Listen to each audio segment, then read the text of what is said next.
So hello मित्रांनो, welcome back. आज आपण आपलं नवीन कोर्स त्या ठिकाणी स्टार्ट करत आहोत. त्याचं नाव आहे प्रिसिशन ॲग्रिकल्चर.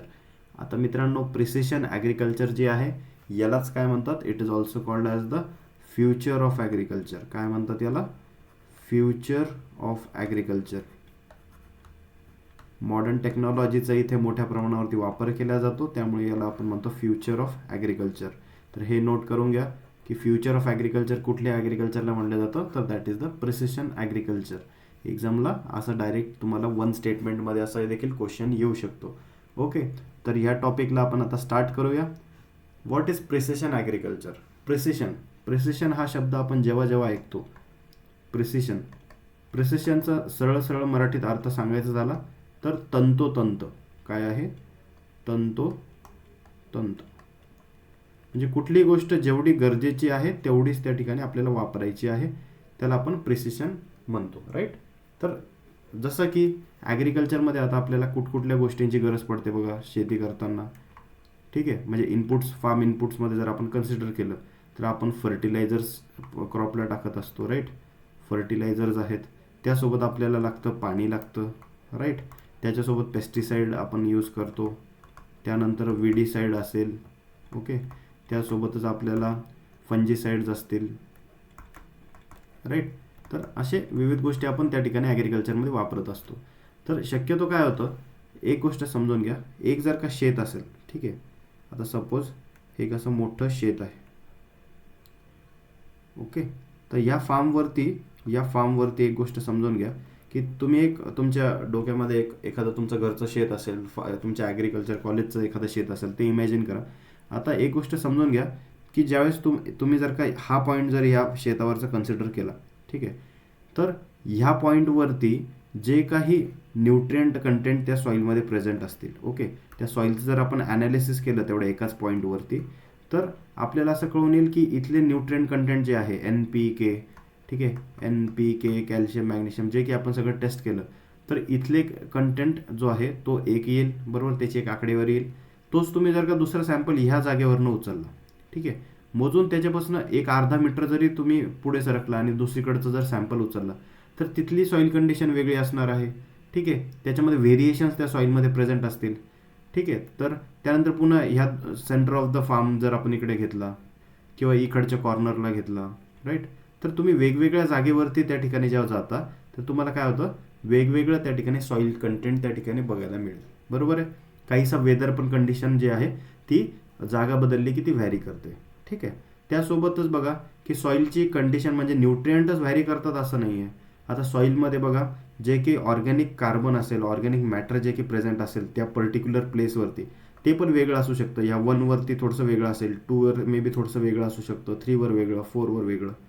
मग जर का एवढं व्हेरिएशन आहे, तर आपण ज्यावेळेस सध्याच्या कंडिशनला आपण शेतकरी काय करतो की जे की फर्टिलायझर आहे, ठीक आहे, आपलं रेकमेंडेशन सपोज सांगतं की 100-50-50 एखाद्या क्रॉपला पर हेक्टर बेसिसवरती, kg पर हेक्टर बेसिसवर अप्लाय करा फर्टिलायझर. मग तो शेतकरी काय करतो, खताच्या गोण्या घेतो, त्यानंतर समजा युरिया, MOP असेल, DAP असेल, ठीक आहे, जे की फर्टिलायझर्स तो घेतो, व्यवस्थित या रेशोमध्ये मिक्स करत असेल आणि त्याला रॅन्डमली काय करतो, पूर्ण शेतावरती ब्रॉडकास्ट करतो, राईट. सगळीकडे एकसारखं ब्रॉडकास्ट करतो. पण असं समजा की आता 1 आणि 2 इथली जी सॉईल फर्टिलिटी आहे ही थोडीशी चांगली असेल, त्यानंतर इकडं 4ला जे असेल, इकडचा जो फार्मचा एवढा एरिया असेल तो मे बी थोडासा हलका असू शकतो, तिथली सॉईल कशी असेल, लेस फर्टाईल असू शकते, बरोबर आहे, कळतंय. तर इथलं जर का फार्म जर का थोडंसं लेस फर्टाईल असेल कम्पेअर्ड टू इकडच्या 1, 2, 3 या पॉईंटच्या कम्पॅरेटिव्हली, तर आपण काय करतोय, सगळीकडे एकसारखं फर्टिलायझर आपण ब्रॉडकास्ट केलं आहे किंवा मग ड्रिलिंग केलं असेल, जे काही असेल, तर एकसारखं अप्लाय केलं म्हणजे काय, पण गरज तर या इकडच्या जो 4 नंबरचा इकडचा जो भाग होता याची गरज तर जास्त होती ना फर्टिलायझरची, कम्पेअर्ड टू इकडे 1, 2 किंवा 3च्या कम्पॅरेटिव्हली. मग होतं काय की याला त्या ठिकाणी ह्या भागामध्ये जो काही क्रॉप या 4 नंबरच्या एरियामधले ह्या पॉईंटच्या आसपास जो काही उगणार आहे, तर या क्रॉपला काय होईल, न्यूट्रिएंटची डेफिशियन्सी येऊ शकते. आणि कम्पॅरेटिव्हली इथं जर का डेफिशियन्सी नाही आली, तर सपोज हे 1, 2 ह्या एरियावरती जे की क्रॉप आपण इथे लावलेला आहे, तर ह्या एरियामध्ये कदाचित असं होऊ शकतं की 4 नंबरला जर आपण जर ॲनालिसिस केलं, एवढ्याच जागेवरचं सॉईल ॲनालिसिस केलं आणि आपलं जो काही फर्टिलायझर डोस जर आपण रेकमेंड केला या एरियाच्या अनुसार, आणि तो जर या सगळीकडे रॅन्डमली एकसारखा अप्लाय केला तर काय होईल, इकडे 1-2 हा जो इकडचा एरिया आहे ही तर सॉईल फर्टाईल होती, याला एवढ्या फर्टिलायझरची गरज नव्हती, पण मग त्याला आपण काय केलं, एक्सेस ऑफ फर्टिलायझर अप्लाय करून दिलं. बरोबर आहे. आणि एक्सेस ऑफ फर्टिलायझर अप्लाय झालं तर काय होतं, कुठली गोष्ट आपण जास्त त्या ठिकाणी खर्च केली तर काय होणार आहे, आपलं कॉस्ट ऑफ प्रोडक्शन पण शेतकऱ्याचं वाढणार आहे. बरोबर आहे. पैसे जास्त खर्च होतील विनाकारण. आणि दुसरी गोष्ट फक्त पैसेच नाही, तर एक दुसरी गोष्ट अजून अशी पण आहे की सपोज आता नायट्रोजन जर का क्रॉपला जास्त झाला, ठीक आहे, त्यामुळे काय होईल, लीफमध्ये काय येणार आहे, सक्युलन्सी येईल. ठीक आहे, ते लीफ काय होईल, खूप जास्त हिरवगार होईल, खूप जास्त असं रसरशीत तुम्हाला हिरवगार दिसेल. त्याच्यामुळे जे की पेस्ट असतात, सकिंग पेस्ट जे असतात, ठीक आहे, सॅप सकिंग जे की पेस्ट असतील ते खूप जास्त त्या क्रॉपवरती अट्रॅक्ट होतात आणि त्याच्यामुळे त्या क्रॉपवरती पेस्टचा जो काही इन्फेस्टेशन आहे ते पण वाढेल. मग पुन्हा एकदा तुम्हाला पेस्टिसाईडचा जो काही खर्च आहे तो पण वाढेल. ठीक आहे. तर एकंदरीत असा प्रॉब्लेम जो आहे ना, हा सध्या आपल्याला दिसून येतो सध्याच्या कन्व्हेन्शनल ॲग्रिकल्चरमध्ये, की आपण वन रूल जे आहे ते सगळीकडे फिट नाही करू शकत. लोकल कंडिशन व्हॅरी करतात. या 1 पॉईंटवरची कंडिशन वेगळी आहे, 2वर वेगळी आहे, 3वर वेगळी आहे, 4वर वेगळी आहे. आता ऑर्गॅनिक कार्बन पण सॉईलमध्ये व्हॅरी करतो. एखादी जी सॉईल असेल एखाद्या साईडची ती मे बी ब्लॅक सॉईल असू शकते, दुसऱ्या साईडची शेताच्या किंवा सेंटरला कुठेतरी पॅच असा असेल की जो हलकी सॉईल असेल. तर वॉटर रिक्वायरमेंट पण त्याच्यानुसार चेंज होतं, कारण आपल्याला माहिती आहे की जिथं क्ले कंटेंट जास्त असेल तिथलं जे काही असेल वॉटर होल्डिंग कॅपॅसिटी चांगली असेल. पण एखादी जागा जर का सँडी असेल, ठीक आहे, खूप जास्त भुरमाड जर तिथली सॉईल जर असेल तर त्या पॅचमध्ये काय होईल, वॉटर जो आहे सॉईलमधला तो ड्रेन आउट लवकर होईल, जास्त वॉटर होल्ड नाही करू शकत सॉईलमध्ये. त्यामुळे त्या जागेवरती वॉटर स्ट्रेस जो आहे तो बसू शकतो क्रॉपला, राईट.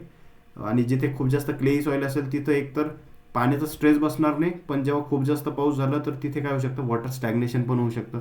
तर अशा प्रकारच्या वेगवेगळ्या सॉईलवरती असेल किंवा आपल्या जे काही आजूबाजूच्या फार्ममधली कंडिशन असेल ही काय करते, व्हेरिएबल असते.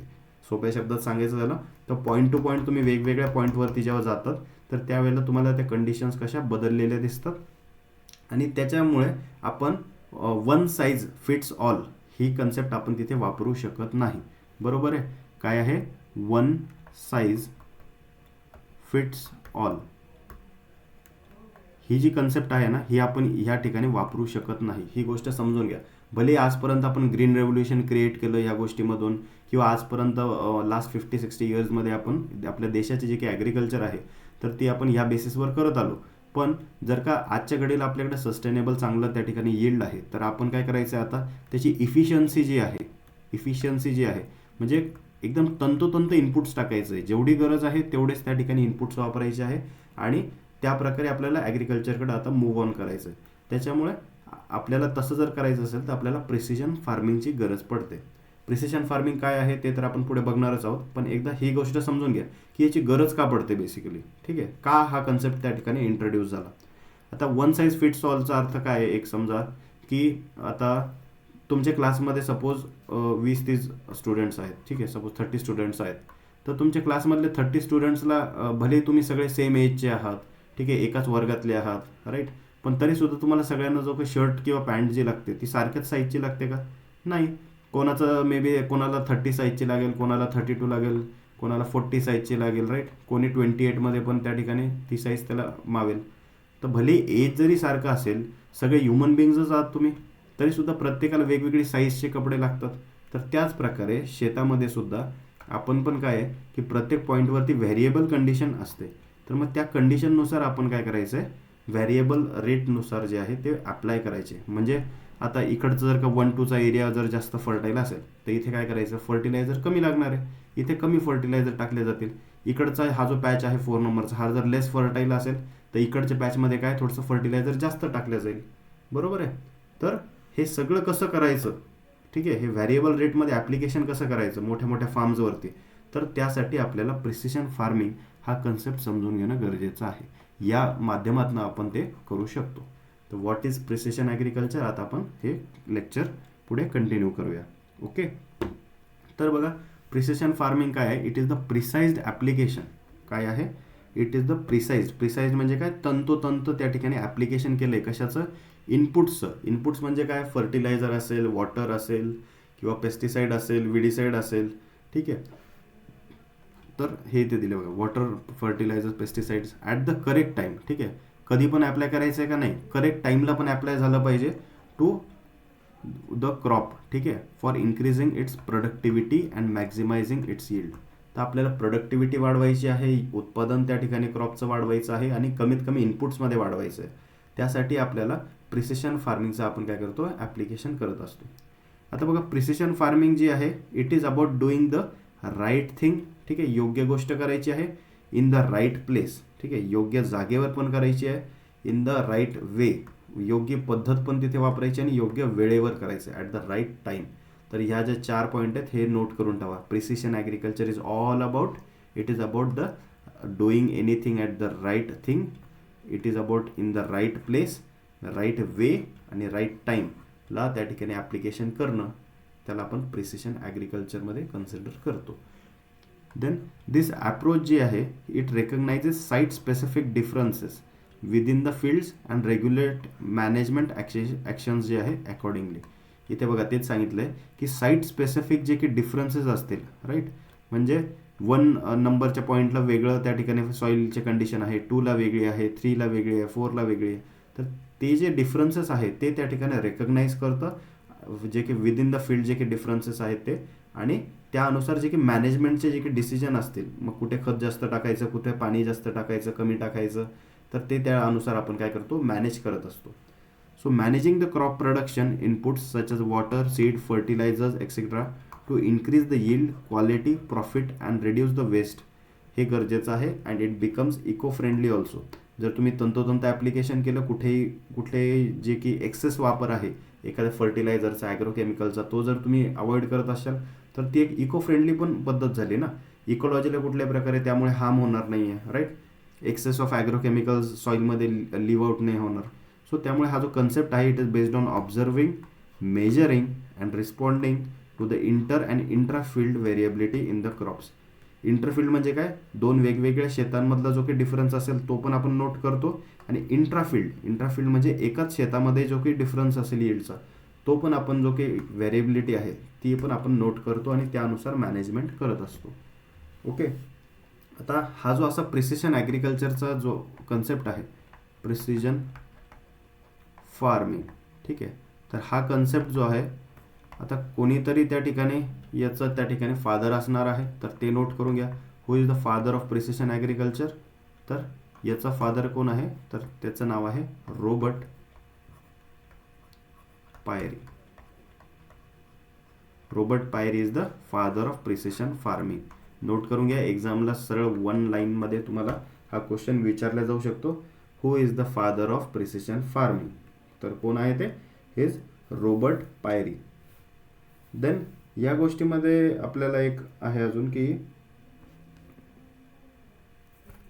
जस्ट अ मिनिट, याला जे आहे प्रिसिजन फार्मिंगला आपण काय म्हणतो, we call it as the future of agriculture. हे पण नोट करून घ्या, फ्युचर ऑफ ॲग्रिकल्चर. स्टार्टिंगलाच मी तुम्हाला हे सांगितलं आहे. प्रिसिजन ॲग्रिकल्चर, प्रिसिजन फार्मिंगला काय म्हणतो, it is called as the precision ॲग्रिकल्चरला म्हणतो आपण फ्युचर ऑफ ॲग्रिकल्चर. ओके. तर it is the most technology driven. हा पण त्या ठिकाणी स्टेटमेंट येऊ शकतं की विच अप्रोच ही काय आहे ॲग्रिकल्चरमध्ये, it is the most technology driven. Okay. Most technology ज्यामध्ये वापरले जाते सगळ्यात जास्त, मोस्ट टेक्नॉलॉजी ड्रिवन अप्रोच जी आहे, ड्रिवन अप्रोच ऑफ ॲग्रिकल्चर जी आहे, तर ती कोणती आहे, that is the precision farming. हे नोट करून घ्या, सगळे 1 लाईनर क्वेश्चन सारखे तुम्हाला एक्झामला येऊ शकतं. आता प्रिसिजन फार्मिंग जे आहे ना, आता आपल्याला माहिती आहे आपलं घरी आपलं एक नाव असू शकतं, चंटी, पंटी, बंटी एक नाव असतं, आणि त्यानंतर आपलं ॲक्च्युअल अकॅडमिकमध्ये नाव वेगळं असतं, राईट. तर त्याच प्रकारे या प्रिसिजन ॲग्रिकल्चर, प्रिसिजन फार्मिंगला पण मल्टिपल नेम्स त्या ठिकाणी आहेत. ते याला तुम्ही काय म्हणू शकता, प्रिसिजन ॲग्रिकल्चर म्हणा, याला तुम्ही प्रिसिजन फार्मिंग म्हणू शकता. त्यासोबतच याला काय म्हणतात बघा, अजून नोट करून घ्या, that is spatially variable crop production पण म्हणतात. स्पेशियली व्हेरिएबल क्रॉप प्रोडक्शन, हे सगळे नावं नोट करून घ्या, एक्झामला येऊ शकतात, ठीक आहे. Specially variable crop production. Specially म्हणजे काय की स्पेसमध्ये म्हणजे कसं की जागा बदलली की काय होतं, व्हॅरी करतंय क्रॉप प्रोडक्शन, राईट. तर त्यानुसार स्पेशियली व्हेरिएबल क्रॉप प्रोडक्शन पण याला म्हणतात. यालाच काय म्हणतात, प्रिसिजन फार्मिंगलाच अजून एक नाव आहे, that is site specific management. Site specific management पण म्हणतात याला. ओके. आणि ज्या प्रकारे आता आपण म्हणतोय स्मार्ट सिटीज त्या ठिकाणी आपले डेव्हलप होत आहेत, तसं ॲग्रिकल्चरमध्ये पण काहीतरी स्मार्ट असायला पाहिजे ना. तर म्हणून याला पण म्हणतात प्रिसिशन फार्मिंगला काय म्हणतात, we call it as the smart farming. हा एक्झामला क्वेश्चन येऊ शकतो की स्मार्ट फार्मिंग कशाला म्हणतात, तर प्रिसिशन ॲग्रिकल्चर जो कन्सेप्ट आहे त्याला स्मार्ट फार्मिंग पण म्हणतात. त्यासोबतच यालाच काय म्हणतात, it is also called as the satellite farming. काय म्हणतात, सॅटेलाईट फार्मिंग, कारण की याच्यामध्ये सॅटेलाईटचा एक मोठा रोल असणार आहे या फार्मिंग पद्धतीमध्ये. तर त्यामुळे नोट करून घ्या, it is also called as satellite farming. किंवा यालाच अजून काय म्हणतात, VRT पण म्हणतात याला. VRT म्हणजे काय, इट इज व्हेरिएबल, काय सांगा, व्हेरिएबल रेट टेक्नॉलॉजी. ठीक आहे, व्हेरिएबल रेट टेक्नॉलॉजी पण याला म्हणत असतं. कारण की याच्यामध्ये आपण काय करतो, कमी जास्त रेटने ॲप्लिकेशन करत असतो, राईट. जिथे खताची जास्त गरज आहे ज्या पॉईंटला तिथे जास्त खत टाकणार आपलं मशीन, जिथे कमी गरज आहे तिथे कमी खत टाकणार, पाण्याचं पण तसंच. सो त्यालाच आपण VRT पण म्हणतो, that is variable rate technology. Okay. त्यानंतर याची आपण जर का थोडीशी हिस्टॉरिकल याचं जर का बॅकग्राऊंड बघायचं झाला तर एक गोष्ट समजून घ्या, प्रिसिशन ॲग्रिकल्चरचा जो काही कन्सेप्ट आहे, ठीक आहे, तर जगामध्ये प्रिसिशन ॲग्रिकल्चरचा कन्सेप्ट जो आहे हा इनिशिएट कधी झाला, इनिशिएटेड इन 1980. हे लक्षात ठेवा आणि नोट करून ठेवा. जगामध्ये सगळ्यात पहिले 1980मध्ये जे आहे याचं स्टार्ट झालेलं आहे प्रिसिशन फार्मिंगचं, प्रिसिशन ॲग्रिकल्चरचा कन्सेप्ट चालू झाला होता. So note it. 1980मध्ये प्रिसिशन फार्मिंग जे आहे, प्रिसिशन ॲग्रिकल्चर जे आहे ते स्टार्ट झालं होतं. आता याचं इंडियामधलं बेसिकली एक जनरलाइज आपण थोडं हिस्ट्री बघून घेऊया की कसं इंडियामध्ये स्टार्ट झालं. तर याची हिस्ट्री बेसिकली इंडियामध्ये जी आहे अर्ली 2000मध्ये जे आहे ती सुरुवात झालेली आहे, जेव्हा साधारणपणे तुमचा जन्म झालेला असेल, right. When the country began exploring ways to improve agricultural productivity through advance technologies. While traditional जे की फार्मिंग प्रॅक्टिसेस जे आहेत ते त्यावेळेला काय होते, डॉमिनंट होते पहिल्याच्या काळामध्ये 1990sमध्ये. तर त्यावेळेला there was a growing recognition for of the need for more efficient and sustainable agricultural methods. बरोबर आहे, आपल्याला देशामध्ये भले ग्रीन रेव्होल्युशन आला होता पण त्या थोड्याशा ट्रेडिशनल फार्मिंग प्रॅक्टिसेस होत्या, गरजेनुसार आपण ते घाईघाईने लॉन्च केलेल्या होत्या. कारण त्यावेळेस आपला देश जो आहे तो हंगरमध्ये त्या ठिकाणी होता, भुकेने मरत होता. त्यामुळे फर्टिलायझर्स, वॉटरचा आपण अमाप त्या ठिकाणी वापर केला आणि त्याचे काहीसे दुष्परिणाम पण व्हायला लागले, राईट. त्याच्यामुळे त्याच्यावर कंट्रोल करण्यासाठी हळूचकन काय आपल्याला इथे त्या ठिकाणी गरज भासायला लागली फॉर सस्टेनेबल ॲग्रिकल्चरल मेथड्स. त्यामुळे अर्ली 2000मध्ये प्रिसिशन फार्मिंगचं त्या ठिकाणी हळूहळू इनिशिएशन जे आहे ते इंडियामध्ये व्हायला लागलं in the terms of agricultural research. ठीक आहे, ॲग्रिकल्चरल रिसर्चच्या बाबतीमध्ये या गोष्टीला इनिशिएशन मिळायला सुरुवात झाली. ॲक्च्युअल शेतापर्यंत येण्यासाठी तर 20-20, 30-30 वर्ष त्या ठिकाणी लागत असतात, राईट, शेतकऱ्यांपर्यंत पोहोचायला एखादी टेक्नॉलॉजी. पण जे रिसर्च जर का आपण बघितले तर त्यामध्ये अर्ली 2000मध्ये इंडियामध्ये इंट्रोड्यूस झालेलं आहे. सो अर्ली 2000sमध्ये बघा की इंट्रोडक्शन ऑफ दिस टेक्नॉलॉजी, की प्रिसिशन फार्मिंग जी आहे ती त्या ठिकाणी देशामध्ये याचं लक्ष आता वाढायला सुरुवात झालं होतं सायंटिस्ट लोकांचं, due to the introduction of the GPS technology. GPS जी टेक्नॉलॉजी आहे, ग्लोबल पोझिशनिंग सिस्टम. तर हे पण नोट करून घ्या, GPSचा फुल फॉर्म पण तुम्हाला एक्झामला येऊ शकतो, that is global positioning system. Okay. तर GPSचा वापर आपण कशासाठी करतो, तुम्ही काय आता काय म्हातारे लोक तर नाही आहे, तुम्हाला खूप जास्त एक्सप्लेन करावं लागेल, तुम्हाला माहितीच आहे. नकाशावरती आपल्याला कुठे आपण गाडी त्या ठिकाणी आपल्याला जायचं असलं, मॅप ओपन करतो आपण, GPS त्या ठिकाणी चालू करतो, म्हणजे आपली लोकेशन कुठे आहे हे सॅटेलाईट आपल्याला त्या ठिकाणी पिन पॉईंट करून दाखवतं, राईट, नकाशावरती. आणि मग तिथून राईट जायचं, लेफ्ट जायचं, 500 मीटर पुढे जा, राईट जा, लेफ्ट जा, जे काही असेल ते आपल्याला त्या ठिकाणी त्याचे डायरेक्शन्स येत असतात, right, due to this GPS technology. तर त्या GPS टेक्नॉलॉजीचं जे इंट्रोडक्शन आहे ते त्या ठिकाणी झालं आणि त्यासोबत सॅटेलाईट इमेजरी पण त्या ठिकाणी आली, राईट. कारण की आपण नकाशावरती बघतो की आपल्याला सॅटेलाईटने आपण काय करू शकतो, आपल्या भागातला जो काही नकाशा आहे तो बघू शकतो, आपलं शेत बघू शकतो, गाव बघू शकतो, राईट, आपलं घर पण आपल्याला दिसू शकतं युजिंग दिस सॅटेलाईट इमेजरी.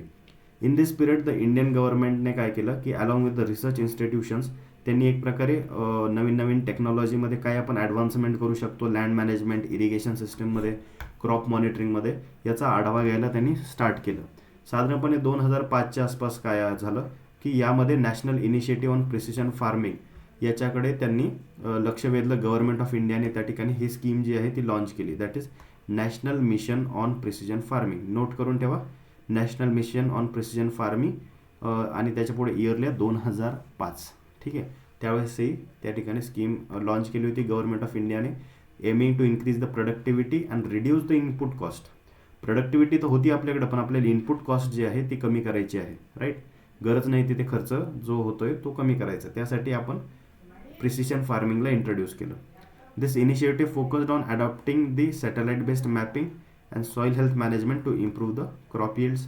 2010च्या आसपास जे काही आहे याचं ॲडॉप्शन जे आहे ते GPS-चं, दॅट इज ग्लोबल पोझिशनिंग सिस्टमचं, त्यानंतर ड्रोन्सचं असेल, रिमोट सेन्सिंग टेक्नॉलॉजीचं त्या ठिकाणी हळूहळू वाढायला सुरुवात झाली. इंटरनेटचं जे काही पेनिट्रेशन आहे ते देशभर व्हायला लागलं. पायलट प्रोजेक्ट म्हणजे काय, विमानाचा काही संबंध काही इथे नाही. पायलट म्हणजे जस्ट इनिशिएटिव्ह, नवीन एक त्यांनी एक्सपेरिमेंट बेसिसवर जे स्टार्ट केलं सुरुवातीला. पायलट प्रोजेक्ट जे आहे ते पंजाबमध्ये असेल, महाराष्ट्र, आंध्र प्रदेश इथे त्यांनी स्टार्ट केले होते initially for improving the resource use efficiency. त्यानंतर ICR आहे, यांनी काय स्टार्ट केलं होतं, conducting the studies and training programmes for promoting this technologies among the farmers. 2014-15च्या आसपासची गोष्ट आहे, ज्यावेळेस आपल्या देशाला नवीन पंतप्रधान मिळाले. राईट, तर त्यावेळेला प्रायव्हेट सेक्टरचं जे आहे ते इन्व्हॉल्वमेंट त्या ठिकाणी वाढायला सुरुवात झाली फ्रॉम द 2014-15 ऑनवर्ड्स.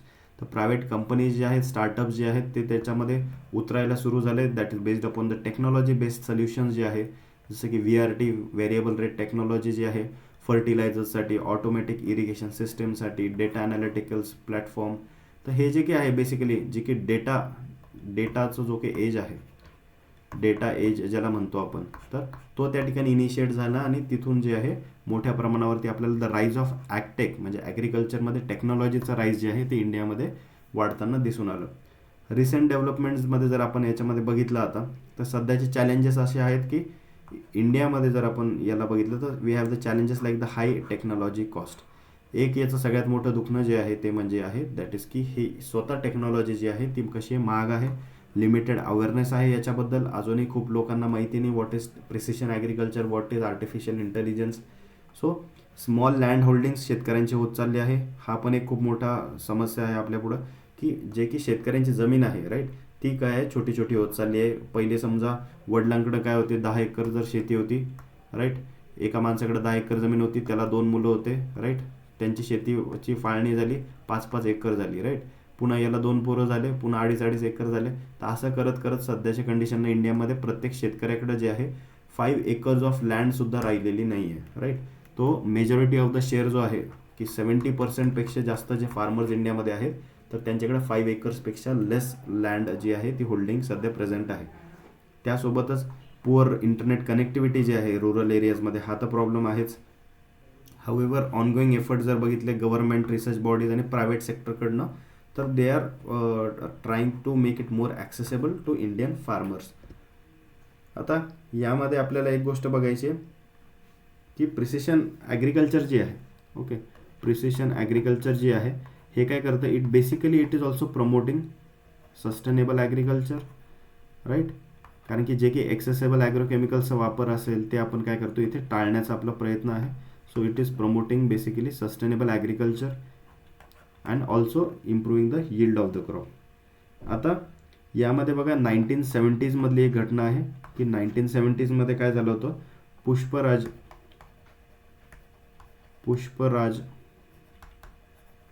हा त्या ठिकाणी एक व्यक्ती होता, फार्मर होता. यांनी काय केलं, एक टर्म त्या ठिकाणी कॉइन केलेली आहे.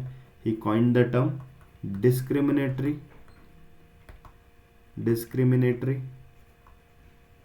Fertiliser use. ही टर्म जी आहे ती त्या ठिकाणी पुष्पराजाने दिली होती. आणि कशासाठी, तर he use this term in rubber plantations. त्याच्याकडे जे काही रबरचे प्लांटेशन्स होते त्यामध्ये त्याने काय केलं की त्याचं म्हणणं होतं मोठे मोठे रबरचे जे प्लांट्स आहेत तर याच्यामध्ये जिथे गरज आहे, ज्या झाडांना जास्त गरज आहे तिथे त्या ठिकाणी तो जास्त खत घालायचा. जिथे सॉईल फर्टिलिटी कमी असेल, जिथे सॉईल फर्टिलिटी चांगली आहे तिथे जर डेफिशियन्सी दाखवत नसेल तर तो फर्टिलायझर नाही घालायचा किंवा कमी टाकायचा. तर अशा प्रकारे हा कन्सेप्ट जो आहे त्याने रबर प्लांटेशनमध्ये ॲक्च्युअली इम्प्लिमेंट करून बघितला राईट. ऑल्दो त्याच्याकडे टेक्नॉलॉजी जास्त नव्हत्या, पण त्याने मॅन्युअली बेसिसवरती ते करून बघितलं इनिशियली. आता जे मी स्टार्टिंगपासून तुम्हाला सांगतो की वाय नीड काय आहे या प्रिसिजन फार्मिंगची, तर for accessing and managing the field variability, right. फील्डमध्ये आपल्याला काय आहे, जे की आहे खूप जास्त मोठ्या प्रमाणावर व्हेरिएशन दिसतात. त्याच्यामुळे फील्डची सॉईल फर्टिलिटी व्हेरिएबल आहे, water content, water holding capacity सॉईलमध्ये व्हॅरी करते, राईट. त्यामुळे जे की यील्ड आहे शेवटी क्रॉपचं ते पण व्हॅरी करतं, राईट. पॉईंट टू पॉईंट जे यील्ड आहे, जसं की तुम्ही जर एक मोठं शेत जर का घेतलं तर याच्यामध्ये प्रत्येक झाड जर तुम्ही बघितलं तर प्रत्येक झाडावरनं यील्ड सारखंच निघतं का? नाही. म्हणजे सपोज एका झाडावरनं 250 ग्राम जर का ग्रेन निघतंय, तर प्रत्येक प्लांटवरनं आपल्याला 250 ग्रामच निघतं का? नाही. एखाद्या झाडावरनं त्या ठिकाणी 200 ग्राम निघेल, एखाद्या झाडावरनं फक्त 10 ग्राम निघतंय, एखाद्या झाडावरनं 300 ग्राम्स निघतंय, राईट. हे कशामुळे होतं? कारण की या सॉईलची जी काही कंडिशन आहे, त्याला जे काही इनपुट्स मिळत आहे त्या प्लांटला, ते पण कसे आहे, मोठ्या प्रमाणावर व्हॅरिंग आहे. त्यामुळे फील्ड व्हेरिएबिलिटी आपल्याला जाणून घेण्याची गरज आहे. त्यासाठी प्रिसिशन फार्मिंग आपल्याला गरजेची आहे. Then for doing the right thing in the right place at the right time आपल्याला प्रिसिशन फार्मिंगची गरज आहे. हायर प्रोडक्टिव्हिटी मिळवण्यासाठी गरज आहे. For increasing the effectiveness of inputs, right. सध्याच्या कंडिशनला आपण जर बघितलं तर फर्टिलायझर्समध्ये इफिशियन्सी पण कशी आहे, लो आहे खूप, राईट. त्याच्यामुळे त्याची इफिशियन्सी, इफेक्टिव्हनेस वाढवण्यासाठी पण प्रिसिशन फार्मिंगची आपल्याला गरज पडते. For maximum use of minimum land unit, त्यासाठी पण आपल्याला गरज या प्रिसिशन फार्मिंगची पडते. आता बघा, नाशिकसारख्या एरियामध्ये जिथे ग्रेप्सची मोठ्या प्रमाणावर शेती होते, राईट, द्राक्षाची शेती होते, तर ग्रेप्स जो आहे हा खूप जास्त काय सेन्सिटिव्ह क्रॉप आहे for input, right. It is input sensitive crop. म्हणजे त्याला आता जसे बाकीचे तुम्ही जर का क्रॉप्स बघितले, कमी जास्त थोडंफार पाणी झालं, कमी जास्त थोडंफार खत झालं, फवारणी झाली, चालून जाते. पण ग्रेप्स हे इतकं सेन्सिटिव्ह क्रॉप आहे की एकपट असं म्हणतात की जर का तुमच्या घरातलं तुमचं एखादं लहान लेकरू जर का आजारी असेल आणि दुसऱ्या साईडला तुमच्या शेतावरती जर ग्रेप्सच्या जर फवारणी करायची गरज असेल, तर शेतकरी हा ग्रेप्सच्या फवारणीकडे पहिले पळतो करण्यासाठी. तर इतकी जास्त त्याला प्रायोरिटीने लक्ष द्यावं लागतं. खूप जास्त सेन्सिटिव्ह हे क्रॉप आहे आणि त्यामुळे याच्यामध्ये प्रिसिशन फार्मिंगची पण गरज तेवढी जास्त पडते. त्यामुळे आता नाशिकसारख्या एरियामध्ये, त्यानंतर सांगलीसारख्या एरियामध्ये जिथे ग्रेप्सचं मोठं कल्टिवेशन केलं जातं, जालनासारख्या एरियाजमध्ये, तिथे याचं हळूहळू ॲडॉप्टेशन जे आहे महाराष्ट्रामध्ये आपल्याला दिसून येतं आहे. की कन्सेप्ट जर आपण प्रिसिशन ॲग्रिकल्चरची जर बघितली तर साईट स्पेसिफिक मॅनेजमेंट याच्यामध्ये आपल्याला दिसून येतं. तर पहिला याचा कन्सेप्ट आहे that is the site specific management. म्हणजे प्रत्येक पॉईंट जो आहे जमिनीवरचा, त्यानुसार आपल्याला जे की मॅनेजमेंट आहे ते चेंज करायचं आहे. जसं की ॲडजस्टिंग the farming practices with in a field, जसं की सॉईल क्वालिटी असेल, मॉइश्चर, टेम्परेचर आणि क्रॉप कंडिशन्स कसे आहेत त्या जागेवरचे त्यानुसार. Variable rate technology. आता व्हॅरिएबल रेट टेक्नॉलॉजी जी आहे, यामुळे जे इनपुट्स आहेत ते आपण काय करू शकतो, व्हॅरिएबल रेट म्हणजे कमी जास्त प्रमाणावरती आपण खत जे असेल, पाणी जे असेल ते अप्लाय करू शकतो, राईट. तर त्यासाठी VRT टेक्नॉलॉजीची गरज पडते. Then we have the remote sensing. Remote sensing काय आहे? It helps in monitoring the crop health, detecting pest infestation or identifying the soil issues. तर बेसिकली रिमोट सेन्सिंगमध्ये काय आहे, सिम्पल टर्ममध्ये सांगतो की आपण घरामध्ये टी व्ही बघतो, राईट. असा हा टी व्ही लावलेला आहे इथे, राईट. आणि इथे एक छान मुलगा बसलेला आहे, राईट. आणि तो हे टी व्ही बघतोय. त्याच्या हातामध्ये काय आहे, एक रिमोट आहे, राईट. आपण चॅनल चेंज करतो. तर तो आपण ज्यावेळेस एखादं बटन त्या ठिकाणी आपल्या रिमोटवरती क्लिक करतो, आपण ॲक्च्युअलमध्ये टी व्हीला जाऊन हात लावला आहे का? नाही. तर ह्या मुलाने काय केलं, इथे बसूनच त्या ठिकाणी एक बटन दाबलं. ते बटन दाबल्यावरती इथे काय झालं, त्याची जे की फ्रिक्वेन्सी आहे, राईट, सिग्नल जो आहे तो टेलिव्हिजनपर्यंत गेला, आपल्या टी व्हीपर्यंत गेला. त्याच्यानंतर इथे टी व्हीने काय केलं, त्याच्यावरती तो जो काही सिग्नल आहे तो त्या ठिकाणी ट्रान्समिट केला आणि तोच त्या ठिकाणी चॅनल त्याने चेंज केलं स्वतःवरती आणि त्या ठिकाणी सिग्नल वापस त्या रिमोटला पोहोचवला की तुमचं काम झालं आहे साहेब, ठीक आहे, तुम्ही चॅनल बदललं आहे. तर अशा प्रकारे जे आहे टेलिव्हिजनवरती आपण काय करतोय, बेसिकली चेंज करतायत आपल्या चॅनल. तर तेच जे रिमोट सेन्सिंग टेक्नॉलॉजी जी आहे, ओके, ती आपण जे रिमोटमध्ये टी व्हीच्या वापरतो तीच टेक्नॉलॉजी आपल्याला इथे पण त्या ठिकाणी आपण मोठ्या प्रमाणावरती ॲग्रिकल्चरमध्ये आता वापरायला सुरुवात करतोय, राईट. की without getting any physical contact, okay, कुठल्याही प्रकारे या टी व्हीला आपण जवळ जाऊन हात लावला का नाही, आपण दुरूनच बसून जादू केली, काय केलं, चॅनल चेंज करून दाखवलं, राईट. तर त्या प्रकारे without getting in any of the physical contact with the television आपण काय केलं, जे की चेंज करून दाखवलं. एखादी गोष्ट आपण ते ॲक्शन जी करून दाखवली तर त्यालाच रिमोट सेन्सिंग आपण म्हणू शकतो. ओके. त्यानंतर GPS आहे, ग्लोबल पोझिशनिंग सिस्टम. तर या GPS आपण वापर करतो right in Google maps for precise tracking of farm equipment, for field mapping and soil सॅम्पलिंगसाठी. सॉईल सॅम्पल आपण कोणत्या जागेवरनं घेतोय तर ते आपण GPS लोकेशन जे आहे, समजा लॅटिट्यूडमध्ये राईट की असेल 69 डिग्रीज 50 मिनिट्स आणि 49 सेकंड्स, असं जे की नॉर्थ किंवा साऊथ लॅटिट्यूड असं जे की आपलं येतं राईट. कुठली लॅटिट्यूड लॉन्जिट्यूड जी लोकेशन आहे ती परफेक्टली या GPSमुळे आपण लोकेट करू शकतो. त्यानंतर GIS दॅट इज, याचा पण त्या ठिकाणी फुल फॉर्म नोट करून घ्या, जिओग्राफिक इन्फॉर्मेशन सिस्टम. एक्झामला हे सिम्पल क्वेश्चन तुम्हाला येऊ शकतात की GISचा फुल फॉर्म काय, GPSचं काय. आता GPSमध्ये जो G आहे तो ग्लोबल आहे, पण इथं GIS मधला G म्हणजे काय, इट इज जिओग्राफिक. ओके. तर यामध्ये बघा डिसिजन मेकिंग जे आहे GIS मध्ये त्यासाठी आणि प्लॅनिंगसाठी याचा वापर केला जातो for field level. Then one we have that is the IoT म्हणजे internet of things. Okay. Internet of things and sensor जे आहे तर ते आपण वापर करत असतो for providing real time data on soil moisture, temperature, weather condition and crop growth. Internet of things म्हणजे काय बघा की बेसिकली तुम्ही एखादी गोष्ट इंटरनेटवरती आपल्याला काय असतो, इंटरनेट म्हणजे काय बेसिकली तो डेटा असतो राईट. पण तो डेटा कलेक्ट करण्यासाठी समजा फार्मवरती आपल्याला काहीतरी सेन्सर लावावं लागणार आहे राईट. तुमच्या सॉईलमध्ये किती मॉइश्चर आहे ते चेक करण्यासाठी सेन्सर लावावं लागेल, किती टेम्परेचर आहे त्यासाठी थर्मोमीटर असेल ते सेन्सरच्या बेसवर लावावं लागेल राईट. तर ते जे की ॲक्च्युअल इक्विपमेंट आपण यूज करतो तर त्याला आपण म्हणतो इंटरनेट ऑफ थिंग्स. काय म्हणतात त्याला, it we call it as internet of things. तर एकंदरीत असे हे जे की आहे 5 ज्याच्यामधले मेजर जे आहेत हे कन्सेप्ट आहेत इन दिस प्रिसिशन ॲग्रिकल्चर. खूप जास्त अवघड वाटायला लागलंय का, तसं काही वाटत असेल तर ते पण सांगा.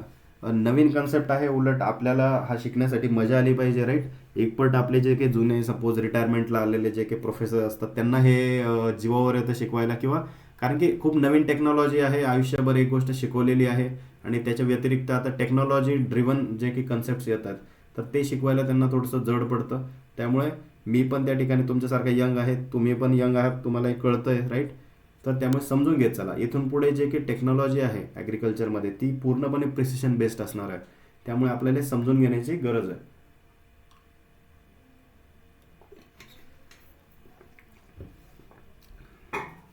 ओके. सो टेक्निक्स या प्रिसिशन ॲग्रिकल्चरमध्ये जर बघायचं झाल्या तर काय काय येतं. पहिलं आहे सॉईल सॅम्पलिंग अँड मॅपिंग. आता कुठलंही शेत असेल ठीक आहे, बेसिक लेवल आपण समजून घेऊया की आता एक जर का हे फार्म आहे तर या फार्मवरती आपल्याला याची सॉईल फर्टिलिटी कोणत्या पॉईंटला जास्त आहे कुठं कमी आहे हे कसं कळणार. ऑफकोर्स त्यासाठी आपल्याला सॉईल सॅम्पलिंग करावी लागणार राईट. या ए पॉईंटला आपण सॅम्पल घेतला, बीला घेतला, सीला घेतला, डीला घेतला, ईला घेतला, एफला घेतला, ठीक आहे. सगळे सॅम्पल्स आपण वेगवेगळे ठेवले आणि प्रत्येक जे की सॅम्पल जिथं घेतलं त्याप्रमाणे त्याचं काय केलं आपण लोकेशन पण जे आहे ते GPSच्या आधारे आपण लोकेट केली राईट. भले एकाच शेतामधलं जरी असलं तरी सुद्धा हे पॉईंट्स आपण काय केले लोकेट केले आणि त्यानुसार त्याचं आपण काय केलं ॲनालिसिस केलं आणि मॅपिंग ठेवलं की त्यामुळे it will create detail maps of soil properties right. तर ABCDE तर या अनुसार काय केलं त्यांनी एक प्रकारे कलरच्या बेसिसवरती मॅप तयार केले की कुठलं फर्टिलिटी जास्त आहे कुठली कमी आहे राईट. त्यानंतर दुसऱ्या याच्यामध्ये पॉईंट येतो self directed machinery. Self directed machinery म्हणजे काय, जसे की ट्रॅक्टर्स असतील, कंबाईन हार्वेस्टर्स असतील किंवा दुसरे जे की फार्म इक्विपमेंट आपण वापरतो दे can B automated and guided by the GPS systems. Okay. तर GPSचा वापर करून आपण काय करू शकतो, यांना आपण काय करायचं आहे की एकदा ट्रॅक्टर ऑटोमॅटिकली याच्यावरती आपण काय फिरू शकेल, किंवा आता ड्रोन पण आहे बघा की ड्रोनला तुम्ही जर का एकदा बाउंड्री जर आखून दिली ठीक आहे शेताची की ड्रोन एकदा ऑटोमॅटिक मोडवरती पूर्ण तुम्हाला स्प्रेइंग पण करून देतं राईट. जवळपास 1 एकर एरिया जो आहे हा तुम्हाला 7 मिनिट्समध्ये ड्रोन जे आहे ते तुम्हाला स्प्रेइंग करून देतं ठीक आहे. इतकी याची फास्ट स्पीड असते ड्रोनची. तर ॲप्लिकेशनच्या बाबतीमध्ये ड्रोन टेक्नॉलॉजी ही चांगली आहे, पण प्रॉब्लेम असा याच्यामध्ये एक येतो ड्रोनमध्ये ड्रिफ्टिंगचा प्रॉब्लेम एक दिसून येतो राईट. ड्रिफ्टिंग म्हणजे त्याची जी काही हवा असते ड्रोनच्या खाली जर तुम्ही कधी उभे राहिले असाल राईट तुम्हाला कळेल की खूप उंच जरी असलं तरी सुद्धा त्याचे वाऱ्याने जे आहे तुम्हाला म्हणजे एक मोठं कूलरचं वारं कसं लागतं तसं त्याचं वारं लागतं राईट. त्यामुळे त्या विंडच्या स्पीडमुळे काय होतं की जे की केमिकल्स तुम्ही स्प्रे करत असाल ते ड्रिफ्ट होतात, राईट, दुसरीकडेच त्या ठिकाणी ड्रिफ्ट होऊ शकतात. तर तो एक मोठा एक प्रॉब्लेम अजून या ड्रोन टेक्नॉलॉजीमध्ये आहे. तर त्याच्या व्यतिरिक्त जर आपण याचं ॲप्लिकेशन रेटची स्पीड जर बघितली की 7 मिनिटामध्ये 1 एकर स्प्रे करू शकतो, तर दिस इज इनक्रेडिबल, राईट. त्यासोबतच तिसरा आपल्याला कन्सेप्ट आहे बघा की व्हॅरिएबल रेट ॲप्लिकेशन. की आता आपण या ABCDE हे जे काही सगळे पॉईंट्स आपण शेतावरचे बघितले की वेगवेगळ्या प्रकारे इथे काय सॉईल फर्टिलिटी आहे. सपोज एला काय असेल जास्त तिथे सॉईल फर्टाईल असेल, बीला थोडीशी कमी फर्टाईल आहे, सीला काय आहे अजून लेस फर्टाईल आहे, डीला जास्त फर्टाईल झाली, ई पण अजून चांगली फर्टाईल सॉईल आहे, राईट. तर प्रत्येकावरती NPK कंटेंट ज्या प्रकारे असेल त्यानुसार आता एकदा ह्या सॉईल सॅम्पलिंग आणि मॅपिंगमध्ये आपल्याला कळालं, राईट. त्यानंतर जी आपण मशिनरी वापरली ती कशी ऑटोमेटेड आहे GPS बेसिसवरती. म्हणजे त्याला ABCD कुठे आहे, ठीक आहे. ट्रॅक्टर ज्या वेळेला ए पॉईंटला जाऊन उभं राहील त्यावेळेस ट्रॅक्टरला कळेल की अरे हा ए पॉईंट आहे, इथे काय आहे सॉईल फर्टाईल चांगली आहे, इथे आपल्याला काय करायचं आहे कमी खत टाकायचं आहे, राईट. तर ते कमी खत टाकण्याचं काम कोण करते, ही व्हॅरिएबल रेट ॲप्लिकेशन टेक्नॉलॉजी करत असते, राईट. ते आपण जर का त्या ट्रॅक्टर माउंटेडवरती आपण फर्टिलायझर्स एकदा इन्स्टॉल करून दिले ट्रॅक्टरमध्ये, ट्रॅक्टरवर GPS पण असणार, एक्झॅक्टली तो ए पॉईंटला जाऊन जेव्हा ट्रॅक्टर उभा राहतो त्यावेळेला तो सपोज 5 ग्राम त्यानं फक्त तिथे युरिया टाकला, ठीक आहे. तिथे गरज सपोज 5 ग्राम नायट्रोजनची होती, युरियाची होती, त्याने 5 ग्राम टाकला. तो थोडासा अजून पुढे गेला, इकडे बी पॉईंटला ज्यावेळेस ट्रॅक्टर जातो त्याला इथे कळतं की ही सॉईल थोडीशी लेस फर्टाईल आहे, इथे सपोज 7 ग्राम युरियाची गरज आहे, तर ते बरोबर 7 ग्रामच टाकतं, राईट. त्यानंतर सी पॉईंटला गेल्यावरती ही जागा थोडी चांगली फर्टाईल आहे, इथे 4 ग्राम युरिया टाकण्याची गरज आहे, ते 4 ग्रामच टाकतं. डीला गेला, इथे गरज जास्त आहे कडे, इथे गेलं 10 ग्राम्स त्याने टाकलं, राईट.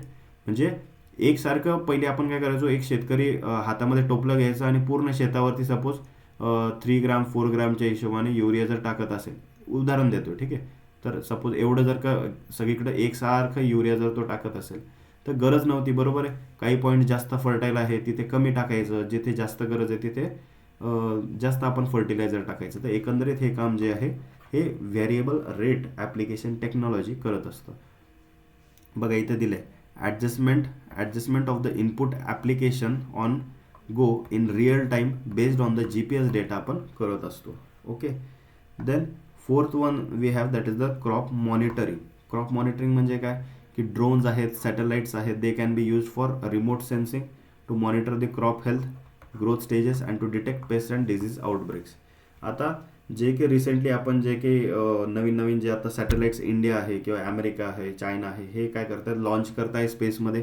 तर त्याच्यावरती मोठ्या प्रमाणामध्ये रिमोट सेन्सिंगचे काय आहेत सेन्सर्स लावलेले आहेत आणि त्याचा वापर असा होतोय किंवा एक तर सॅटेलाइट्स असेल किंवा ड्रोन्स असेल. ड्रोनने पण आपण काय करू शकतो, ड्रोन उडवून त्या ठिकाणी कॅमेराने स्काउटिंग करून त्याचं मॅप जे आहे ते लोकेट करू शकतो. की फोटोवरती आपल्याला कळतं की क्रॉप हेल्थ कशी आहे. म्हणजे एखाद्या भागामध्ये मे बी लिव्ज असतील ते पिवळे पडलेले असतील, राईट.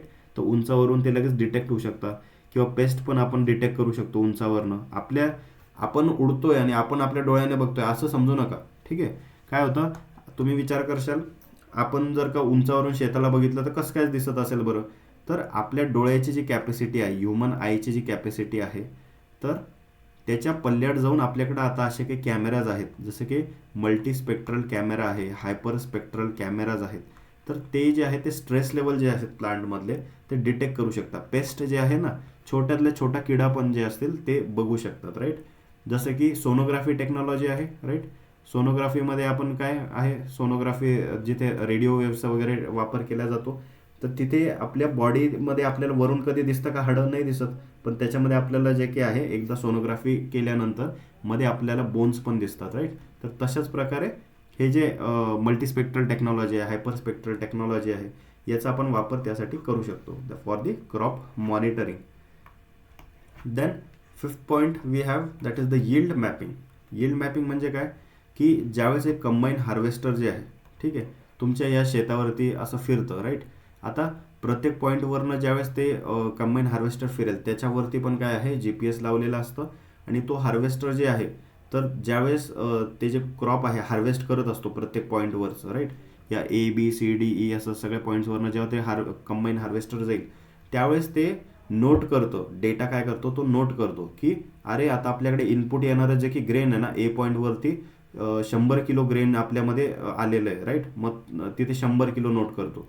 पुढे गेल्यावर बी पॉईंटला त्याला कळतं इथे 70 kgs त्या ठिकाणी इनपुट येत आहे, तो 70 तिथे नोट करतो. सीला गेल्यावर 60 kg, डीला गेल्यावरती 110 किलो, 125 किलो ईला गेल्यावर, राईट. हे असं सगळं डेटा तो नोट करून ठेवतो आणि त्या बेसिसवरती मग आपल्याला पुढच्या वर्षी ज्यावेळेस आपण नवीन क्रॉप लावू शकतो, ठीक आहे. तर एकदा ते तुमचं एक क्रॉप निघून गेलं, सपोज गहू लावलेला होता, गहू निघून गेला की पुढच्या वर्षीसाठी तुम्हाला काय तो यील्ड मॅप तयार करून देतं की बघा ए पॉईंटवरती इतकं यील्ड आलं होतं, बीला इतकं आलं होतं, सीला इतकं आलं होतं, डीला इतकं आलं होतं. त्यामुळे तुम्हाला कळतं की या यील्डमध्ये का व्हेरिएशन आले, का तर त्याला इनपुट जे होते ते व्हेरिएबल होते. त्या सॉईलमधलं जे की फर्टिलिटी असेल, वॉटर कंटेंट असेल ते कमी जास्त होतं. मग त्या बेसिसवर तुम्ही पुढच्या क्रॉपचं पण मॅनेजमेंट चेंज करू शकता, राईट. सो यील्ड मॉनिटर जे आहे on harvesters, it collect the data on the crop yield through out the field. Then sixth one we have, that is the data analytics and artificial intelligence. Okay, AI in agriculture आलेलं आहे, right. तर डेटाचं मोठ्या प्रमाणावरती generation होतं आणि त्यामध्ये artificial इंटेलिजन्सचा आपण वापर करतो for decision making. So AI काय करू शकतं, it will predict the trends, optimise input usage and enhance the decision making, right. आता आपल्याला माहितीच आहे की AI जी टेक्नॉलॉजी आहे याच्यामध्ये सध्या आपल्याकडे महाराष्ट्रामध्ये जर बघितलं तर बारामतीला त्या ठिकाणी काय आहे, तिथल्या KVK वरती ऊसामध्ये त्याचं संशोधन चालू आहे, राईट. की त्यांनी काय केलं आहे की मायक्रोसॉफ्ट सोबत जे आहे तो केलेला आहे मागच्या 2-3 वर्षापासून आणि तिथे रिसर्च जो आहे चांगल्या प्रमाणावरती चालू आहे, right. They have good amount of funding also from the state government. तर बेसिकली त्यांनी ऊसाचं जे उत्पादन आहे, म्हणजे आपल्याकडच्या भागात जर आपण बघितलं तर एकरी जर ऊस बघितला आपण पर एकर बेसिसवरती, तर मराठवाड्यासारख्या एरियामध्ये 30 ते 40 टन जो आहे पर एकर ऊस आपल्याकडे निघत असतो इन मराठवाडा, ठीक आहे. एखाद्याने चांगले प्रॅक्टिसेस जर केल्या तर थोडं 50-60 टनपर्यंत पण जातो, ठीक आहे. तेच पश्चिम महाराष्ट्रामध्ये जर, वेस्टर्न महाराष्ट्रामध्ये जर आपण बघितलं, हाच जो टनेज आहे हा 70-80 टन्सपर्यंत पण पर एकरवरती जातो. पण यांनी प्रिसिशन ॲग्रिकल्चरचा जो काही वापर आहे तो करून, आर्टिफिशियल इंटेलिजन्सचा वापर करून, सेन्सर्स वगैरे इन्स्टॉल करून, यांचं असं म्हणणं आहे की यांनी जवळपास 130 टन्स पर एकरपर्यंत यांची जी प्रोडक्टिव्हिटी आहे ती त्यांनी वाढवली आहे पर एकर बेसिसवरती. तर कुठं 30-40 आणि कुठं 130, राईट. त्यामुळे मोठ्या प्रमाणावरती व्हेरिएशन आहे यील्डमध्ये. शेतकरी कमी एरियामध्ये जास्त इन्कम पण त्या ठिकाणी जनरेट करू शकतो युझिंग दिस प्रिसिशन ॲग्रिकल्चर. आता तो भाग वेगळा आहे की याचे जे काही इनपुट्स आहेत तर ते किती महाग आहेत, तर तो पुढचा नंतरचा स्टडीचा भाग झाला, राईट. पण एकदम नवीन टेक्नॉलॉजी डेव्हलप करणं तर सायंटिफिकली रिसर्च बेसिसवर आपलं काम आहे. सो ऑल्दो त्याचं काय जे काही कॉस्ट आहे प्रिसिजन फार्मिंगची, आर्टिफिशियल इंटेलिजन्सची, ती खूप जास्त आहे, राईट. आपल्याकडं फ्रिक्वेंटली काय होतं, पॉवर फेलियर्स होतात, गावाकडे वीज नसते, राईट. इलेक्ट्रिसिटी फ्लक्च्युएशन असतात, मोठ्या मोठ्या आपले DP जे असतात त्या जळून जातात, राईट. फक्त साधी मोटरसुद्धा चालू शकत नाही. तर हे जे की छोटे छोटे सेन्सर्स त्यांनी जे क्रॉपमध्ये लावलेत ते कसे चालतील, हा पण एक कुतूहलाचाच भाग आहे. नाहीतर आपण लावायचो आणि आपले सेन्सर जोडून जायचे, राईट. त्यामुळे अजून खूप मोठ्या प्रमाणावरती इन्फ्रास्ट्रक्चरल आपल्याला डेव्हलपमेंट करायची गरज आहे जर का इंडियाला खरं मध्ये प्रिसिशन फार्मिंगकडे वळायचं असेल तर. नाही तर मग काय होतं, फक्त गंमत म्हणून आपण ते 1-2 प्रोजेक्ट जे आहे ते बघायला जातो, राईट. बारामतीचं जे हे असतं, काय म्हणतो आपण, ॲग्रिकल्चरचं जे की एक्झिबिशन असतं कृषिक नावाचं, तर तिथे लोक जातात, खूप साऱ्या नवीन नवीन गोष्टी बघतात गंमत म्हणून. पण त्याचा ॲक्च्युअलमध्ये बेनिफिट किती होतो शेतकऱ्यांना, तो पण मग एक क्वेश्चन आहे. कारण की आपल्याकडे अजून तेवढी टेक्नॉलॉजी डेव्हलप नाही झालेली, इन्फ्रास्ट्रक्चरल डेव्हलपमेंट नाही झालेलं शेतकऱ्यांपर्यंत ही टेक्नॉलॉजी जाण्यासाठी. ओके, तर क्रॉपचे कॅरेक्टरिस्टिक्स आता आपण पुन्हा एकदा बघूया. कंपोनंट्स काय काय आहे प्रिसिशन फार्मिंगमध्ये. तर याच्यामध्ये पहिलं आहे क्रॉपचे कॅरेक्टरिस्टिक्स काय आहेत की stage of crop, crop health, nutrient requirement कसे आहेत, त्यानुसार आपण काय करतो याच्यामध्ये जो डेटा आहे तो फीड होत असतो in technology. Second one we have the detailed soil layer जे आहेत with physical and chemical properties, depth, texture, nutrient status सॉईलचं कसं आहे, सॅलिनिटी, टॉक्सिसिटी, सॉईल टेम्परेचर कसं आहे, त्यानुसार हे सगळे जो डेटा आहे हा आपण फीड करत असतो, right. Then third we have the micro climate data, म्हणजे जसं की जे की सिजनल असेल किंवा डेलीचं फ्लक्च्युएशन जे होतं, क्रॉप कॅनोपीचं टेम्परेचर असेल, विंडचं डायरेक्शन, स्पीड, ह्युमिडिटी, हे सगळे गोष्टी त्या ठिकाणी आपण रेकॉर्ड करत असतो. Then we have surface and subsurface drainage condition, irrigation facilities, त्यानंतर इथं फार्म मशिनरी इक्विपमेंट जे आहेत सेन्सरसोबत, या सगळ्या गोष्टी ज्या आहेत त्या आपण त्या ठिकाणी डेटा म्हणून फीड करू शकतो, right, in this precision farming. जेवढं जास्त तुमच्याकडे डेटा ॲक्युरेट असेल तेवढं जास्त तुमच्याकडे प्रिसिशन ॲग्रिकल्चरचं वापर तुम्ही ॲक्युरेटली करू शकाल. आता याचे जर का बेनिफिट्स बघितले प्रिसिजन फार्मिंगचे, it is not only potentially more economical but also reduces the amount of chemicals released in to the environment. Benefits याचे बघा अजून, क्रॉप यील्ड वाढतं, प्रॉफिट वाढतो, बेटर इन्फॉर्मेशन त्या ठिकाणी आपल्याला मिळते for management decisions. Then it provides more details, it is useful for farm records also. Fertiliser cost कमी होते आपले, राईट, पर एकर बेसिसवर किती आपण वापरायचं. पेस्टिसाईड पण जिथे जास्त पेस्ट असतील तिथे स्प्रे करणार, जिथे पेस्टच नाही तिथे स्प्रे नाही करणार, राईट. त्यामुळे पेस्टिसाईडचा पण कॉस्ट सेव्ह होईल आणि इनडायरेक्टली आपलं काय आहे, शेवटी सस्टेनेबल प्रोडक्शनसाठी जे आहे पोल्युशन जे आहे ते कमी होताना आपल्याला दिसेल. बेसिक स्टेप्स बघा प्रिसिजन फार्मिंगमध्ये काय आहे. सगळ्यात पहिले येते ॲक्सेसिंग व्हेरिएशन. तेच पुन्हा एकदा, शेत आहे, okay, this is our farm, okay. आता याच्यामध्ये वेगवेगळ्या पॉईंट्सला आपल्याला माहिती आहे ABCDEFGH, ठीक आहे, असे वेगवेगळे त्या ठिकाणी पॉईंट्स आहेत. तर प्रत्येक जागेवरचं व्हेरिएशन जे आहे सगळ्यात पहिले ते नोट करणार, राईट. सेन्सर्सच्या मदतीने जे असेल, सॉईल सेन्सर्स असतील किंवा सॅटेलाइट इमेजरीच्या बेसिसवरती रिमोट सेन्सिंगचा वापर करून ते जे काही व्हेरिएशन आहे पूर्ण जागेवरचं फार्मवरचं ॲक्सेस करणार. तो एकदा व्हेरिएशनचा डेटा जो आहे तो एकदा त्या सिस्टमला मिळाला की त्यानंतर मॅनेजिंग द व्हेरिएशन, म्हणजे व्हेरिएशन कसं मॅनेज करणार आपण, तर VRT technology, variable rate technology, की कुठे खत जास्त टाकायचं कुठे कमी टाकायचं त्यानुसार आपण काय करतो ते ॲप्लिकेशन करतो, कुठे पाणी जास्त द्यायचं. आणि ते झाल्यानंतर जेव्हा शेवटी यील्ड येण्याची वेळ येते त्या क्रॉपची, तर त्यावेळेला आपण जे कंबाईन हार्वेस्टरचा वापर करून इव्हॅल्युएशन पण करतो की अरे याचा रिझल्ट आला आहे का, आपण जे व्हेरिएशन केलं त्याच्यामध्ये इव्हॅल्युएशन बरोबर झालं आहे का, आणि त्यानुसार यील्ड बरोबर युनिफॉर्म आलं आहे की काही व्हेरिएशन आहे, म्हणजे पुढच्या क्रॉपसाठी पण आपल्याला चेंजेस करता येतात. तर असे बेसिकली या 3 स्टेप्स आहेत basic, accessing variation, managing variation आणि नंतर आहे इव्हॅल्युएशन. तर these are 3 important issues regarding the precision agriculture evaluation. तर कुठकुठले, पहिला आहे crop science, matching farmers practices more closely to the crop needs. दुसरा आहे एन्व्हायरमेंटल प्रोटेक्शन करणं गरजेचं आहे, right, by reducing environmental risk and footprint of farming. त्यानंतर इकॉनॉमिक जे आहे for by boosting the effectiveness through more efficient practices. आपल्याला जे की कॉस्ट आहे प्रोडक्शनचं तर ते काय आहे ते कमी करायचं आहे बाय युझिंग द तंतोतंत farming practices, that is precision farming. Precision फार्मिंगलाच काय म्हणतात, सॅटेलाइट फार्मिंग म्हणतात, राईट. सो टेक्नॉलॉजिकल जर का टूल्स आपण प्रिसिजन फार्मिंगमध्ये जर बघितले तर इन्फॉर्मेशन मॅनेजमेंट आहे, क्रॉप स्काउटिंग आहे. स्काउटिंग म्हणजे काय, पाहणी करणे, ठीक आहे. म्हणजे जे की आपण शिवार फेरी ज्याला आपण म्हणतो ना, शिवार फेरी. तर शिवार फेरीमध्ये आपण काय करतो, जाऊन शेत बघतो व्यवस्थित आहे का, प्लांट व्यवस्थित आहेत का, पेस्टचा अटॅक तर नाही आहे, हिरवगार आहे का काही डेफिशियन्सी आहे. तर ते बेसिकली क्रॉप स्काउटिंग जे आहे आपण ड्रोनच्या मदतीने करत असतो किंवा सॅटेलाइटचे रिमोट सेन्सिंगने पण होते. त्यानंतर GPS आहे, then variable rate fertiliser application, grid soil sampling आहे, GIS आहे, then yield monitoring and mapping करायचं आणि रिमोट सेन्सिंगचं आहे, ठीक आहे. तर एकंदरीत एवढे सगळे आपण टेक्नॉलॉजीज त्याच्यामध्ये वापरत असतो. यामधले आपण टूल्स जर बघितले कुठकुठले यूजमध्ये येतात तर यील्ड मॉनिटर्स आहे, सेन्सर्स बघा फॉर प्रिसिशन ॲग्रिकल्चरसाठी ते वापर केले जातात. त्यामध्ये स्टेशनरी आणि अदर सेन्सर्स आहेत आणि काही ऑन द गो सेन्सर्स आहेत. ऑन द गो म्हणजे ट्रॅक्टरवरती ते माउंटेड असतात, ते त्या ठिकाणी आपण मूव्ह होतात एका जागेवरनं दुसरीकडे. आपण काय करतो, चालतं ट्रॅक्टरवरती ट्रॅक्टर काय करू शकता, ॲनालिसिस करू शकता सॉईलचं ऑन द डिफरंट पॉईंट्स.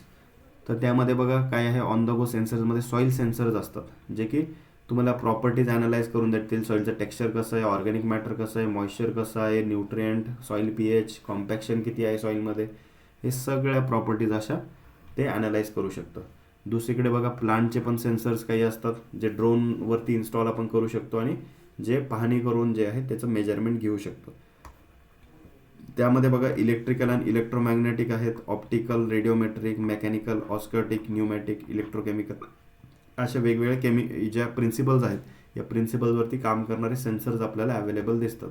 आणि कुठकुठल्या प्रॉपर्टीज ते मोजतात, तर किती बायोमास त्या ठिकाणी जनरेट होतं आहे, किती लेवल ऑफ न्यूट्रिएंटची डेफिशियन्सी आहे, प्लांट पिवळं पडतं आहे का, पिवळं पडत असेल तर कसं पडतं आहे, त्याचे लीफ कॉर्नरकडनं व्ही शेप डेफिशियन्सी दाखवत आहे, की मग त्या ठिकाणी पूर्णच प्लांट जे रेडिश होतं आहे, येल्लो होतं आहे की व्हायलेट होतं आहे, ते जे काही डेफिशियन्सी सिम्टम आहेत. आपल्याला माहितीच आहे न्यूट्रिएंट मॅनेजमेंटमध्ये आपण बघतो की वेगवेगळे न्यूट्रिएंटचे वेगवेगळे डेफिशियन्सी सिम्टम असतात.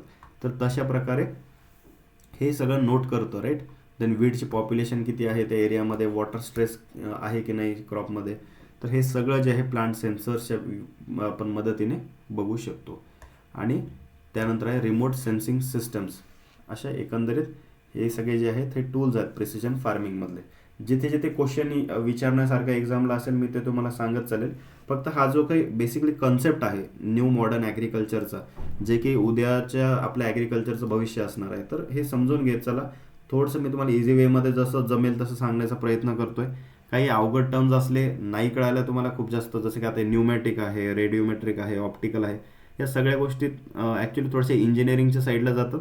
त्यामुळे आपल्याला ॲग्रिकल्चरच्या बेसिसवरती बघितलं तर खूप जास्त डीप जायची गरज तिथे पडत नाही. ठीक आहे. त्यामुळे एक ओव्हरलुक जे असेल ह्या टॉपिकबद्दल आपल्याला माहिती असणं गरजेचे आहे.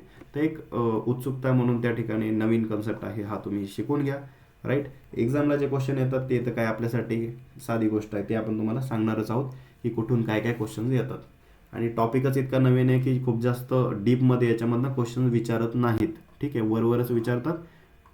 सो चिल मोडमध्ये मस्तपैकी लेक्चर आहे का. उद्यासाठी तुम्हाला ही टेक्नॉलॉजी खूप कामा येणार आहे. GPS बघा, GPS जे आहे प्रिसिशन ॲग्रिकल्चरमध्ये त्याचा एक मेजर रोल आपल्याला दिसून येतो, राईट. GPS काय आहे, it refers to the ground based technology permitting growers to gather data with accurate location information in the real time. आता GPS सुटेबल कोणकोणत्या कामासाठी आहे, mapping of irrigation systems, detection of areas with problem plants, right. हे बघा इथे खाली हा नकाशा जो दिला आहे, ही जी आहे ना प्रॉपर काय आपल्याला लोकेशन दाखवतं आहे, राईट, की हे शेत आहे, या शेताचे हे 4 कॉर्नर्स आहेत, हे असे कनेक्ट केलेले आहेत, राईट. तर आणि त्यानुसार इथे मध्ये जे आहे हे आपलं शेत आहे. मग ते काय करू शकते, याला ॲनालिसिस करू शकते या क्रॉपचं. तर GPS चा एक मोठा रोल त्यासाठी असतो. GPS सोबतच बघा GIS technology, that is geographical information system, याचा पण आपण वापर करतो for viewing the records. Okay, geographical information system म्हणजे काय, की जी काही इन्फॉर्मेशन जी आहे, जे की सॅटेलाईटने वगैरे आपण काढतोय, तर ती स्टोअर करण्याचं काम, तिला प्रोसेस करण्याचं काम ही जिओग्राफिक इन्फॉर्मेशन सिस्टम ही ठेवत असते. Okay, so it permits the farmer to view records such as soil survey maps, plant characteristics, satellite images आणि एरियल फोटोग्राफ्स जे असतात. It will provide additional information. आणि याच्यामधलं अजून एक फीचर असं की it will analyse multiple farm management options. ठीक आहे, एकपेक्षा जास्त शेतांचं मॅनेजमेंट ऑप्शन हे कम्पेअर करू शकतं आणि मॅनिप्युलेट करू शकतं इन डिफरंट डेटा लेयर्स. आता GIS प्लस रिमोट सेन्सिंग एकत्रित ज्यावेळेस काम करतात त्यावेळेस it allows the growers to observe the yield health using the satellite images. त्यातलं ते अप टू डेट जी इन्फॉर्मेशन असेल, मॉइश्चर स्ट्रेसवर, डिझीजच्या स्ट्रेसमुळे असेल, स्ट्रक्चरल काही प्रॉब्लेम असतील प्लांट्समध्ये, न्यूट्रिएंट लेवल्स असतील, ते सगळं आपण त्यानुसार आपण बघू शकतो. VRT variable rate technology, right. आपण जसं जसं जागा बदलत चालू तसं तसं फर्टिलायझर कमी जास्त ॲप्लाय करणार, त्याच प्रकारे केमिकल्स कमी जास्त ॲप्लाय करू शकतो, सीड्सचा रेट आपण कमी जास्त करू शकतो. So this we can do using this VRT technology. Yield monitoring इथे दिलं आहे बघा, yield monitoring and mapping in precision agriculture. Again GPS आणि सॅटेलाईट रिमोट सेन्सिंग जे आहे याचा वापर जो आहे तो केला जातो for data of landscape, earth and वेदरसाठी. प्रिसिजन फार्मिंगचा जो काही यील्ड मॅप आहे, EOSDA क्रॉप मॉनिटरिंग जे आहे, इट फंक्शनॅलिटी जे आहे, it allows growers to effectively monitor the readiness of crops for harvest with the help of the vegetation indices. Vegetation indices वगैरे हे काय आहे आपण नेक्स्ट लेक्चरमध्ये थोडं आपण डिटेलिंगमध्ये नंतर बघूया. हे जे लेक्चर आहे हे कन्सेप्ट एक बेसिकली आपलं प्रिसिजन फार्मिंग काय आहे त्याबद्दल समजून घ्या. याला आपण थोडंसं आपण नेक्स्ट लेक्चरमध्ये डीप बघूया. मायक्रो इरिगेशनमध्ये पण याचा आपण वापर करू शकतो, राईट. कुठे किती पाण्याची गरज आहे त्यानुसार आपण सॉईलमधले वॉटर सेन्सर जे असतील, सॉईल मॉइश्चर सेन्सर, त्यानुसार इरिगेशन देण्याचं, किती पाणी देण्याची गरज आहे त्यानुसार आपण देऊ शकतो. साईट स्पेसिफिक जे काही क्रॉप मॅनेजमेंट आहे ते आपण करू शकतो, राईट. मग that may be for spraying of any of the chemicals असतील, किंवा वॉटर मॅनेजमेंट असेल, किंवा मग सीडिंग असेल, फर्टिलायझर मॅनेजमेंट असतील. Then soil mapping in precision agriculture. Precision agriculture जे आहे it is impossible without the quality ground mapping.